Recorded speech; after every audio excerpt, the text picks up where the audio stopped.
دنیا کی تاریخ میں کچھ قومیں ایسی بھی گزری ہیں جنہیں اللہ تعالیٰ نے بہت قوت طاقت اور عظمت عطا کی، لیکن جب انہوں نے ان نعمتوں کی قدر نہ کی اور غرور و سرکشی میں ڈوب گئی تو ان پر اللہ کا عذاب نازل ہوا۔ ایسی ہی ایک قوم عاد تھی جو دنیا کی ان ابتدائی قوموں میں سے تھی جنہوں نے مادی ترقی، جسمانی طاقت اور تعمیراتی مہارت میں بہت شہرت حاصل کی۔ ان کے مضبوط بدن، بلند و بالا محل سنگ مرمر کے ستون اور ریت کے درمیان بنائے گئے عظیم قلعے ان کی شان و شوکت کے مظہر تھے۔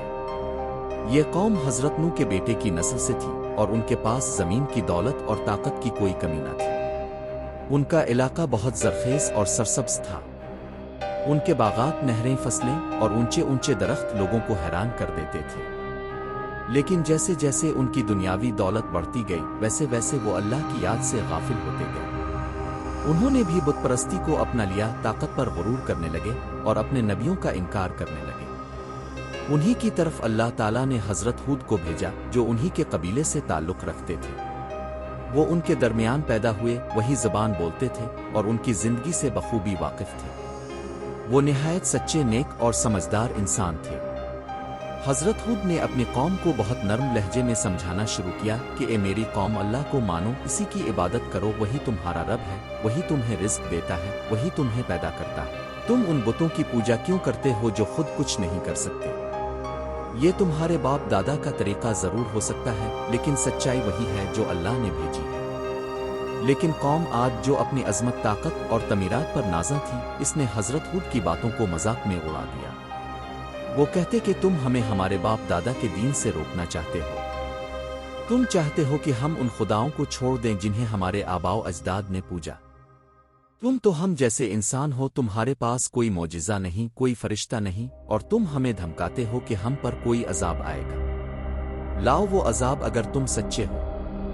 حضرت ہود نے ان سے فرمایا کہ میں تمہیں اللہ کا پیغام پہنچا رہا ہوں، تمہیں نصیحت کر رہا ہوں، اور اللہ کی طرف سے تمہارے خیرخواہ کے طور پر بھیجا گیا ہوں۔ میں تم سے کوئی صلہ نہیں مانگتا، میرا اجر تو صرف اللہ کے ذمے ہے۔ لیکن تم لوگ اپنی طاقت پر اتنا نازاں ہو گئے ہو کہ تمہیں سچ نظر ہی نہیں آتا۔ تم ان اونچے ستونوں کو دیکھ کر سمجھتے ہو کہ یہ تمہیں بچا لیں گے۔ تم آسمانوں سے باتیں کرنے والے محلات میں رہ کر یہ بھول گئے ہو کہ اصل طاقت اللہ کی ہے۔ قوم عاد نے حضرت ہود کی باتوں کا انکار کیا۔ انہوں نے کہا کہ ہمارے پاس تو بارشیں آتی ہیں، زمین ہماری زرخیز ہے، ہمارے مویشی خوب چرتے ہیں، ہمارے باغات سرسبز ہیں، ہمیں کسی عذاب کا کوئی خوف نہیں۔ وہ حضرت ہود پر ہنستے، ان کا مذاق اڑاتے اور کہتے کہ یہ شخص ہمیں ڈرا کر ہمارے بادشاہوں اور سرداروں کے خلاف کر رہا ہے۔ ان کے سردار جو بہت دولت مند اور خود پسند تھے، لوگوں کو حضرت ہود کے خلاف اکساتے تھے۔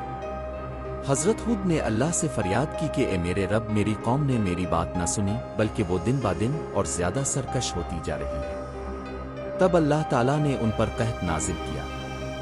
بارشیں رک گئیں، فصلیں سوکھنے لگیں، دریا خشک ہو گئے، جانور مرنے لگے۔ لوگ پریشان ہو گئے اور وہ اپنے بتوں کے پاس جا کر دعائیں کرنے لگے، لیکن ان بتوں سے کوئی مدد نہ ملی۔ حضرت ہود نے فرمایا کہ اگر تم سچے دل سے توبہ کرو، اللہ کو مانو، تو وہ تمہیں دوبارہ نعمتوں سے نوازے گا۔ لیکن قوم عاد نے کہا کہ یہ سب کچھ ہماری آزمائش ہے، ہم بہت جلد سنبھل جائیں گے۔ انہوں نے اپنی ضد اور سرکشی جاری رکھی۔ پھر ایک دن وہ افق پر ایک سیاہ بادل کو دیکھ کر خوش ہو گئے۔ انہوں نے کہا کہ لو دیکھو، اب بارش آئے گی، اب ہماری زمین پھر سے ہری بھری ہو جائے گی۔ لیکن حضرت ہود نے فرمایا کہ یہ وہ بادل نہیں جو تم سمجھ رہے ہو، یہ دراصل اللہ کا عذاب ہے جو تمہاری بستیوں کو تباہ کرنے آ رہا ہے۔ پھر ایک زبردست آندھی چلی۔ یہ کوئی عام آندھی نہ تھی، بلکہ یہ ایک سخت، تیز اور زور آور ہوا تھی جو 7 راتیں اور 8 دن تک مسلسل چلتی رہی۔ وہ آندھی ہر چیز کو اکھاڑ پھینکتی، بڑے بڑے درخت، اونچے محلات اور سنگی قلعے سب زمین بوس ہو گئے۔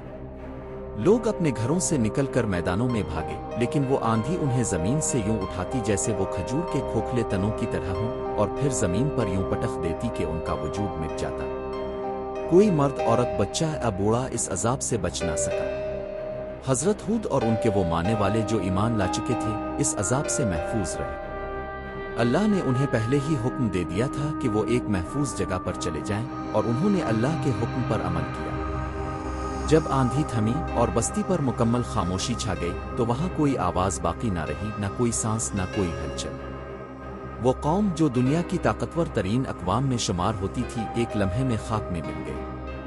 حضرت ہود نے اپنے ماننے والوں کے ساتھ ایک نئی جگہ آباد کی اور ان کے ساتھ ایک پرامن سادہ اور خدا پرست زندگی گزاری۔ وہ عمر بھر اللہ کی یاد اور اس کے پیغام کو دوسروں تک پہنچاتے رہے۔ ان کی کہانی دنیا کے لیے ایک نشان عبرت ہے کہ جب انسان اپنی طاقت پر ناز کرتا ہے اور اپنے رب کو بھول جاتا ہے تو انجام صرف بربادی ہوتا ہے۔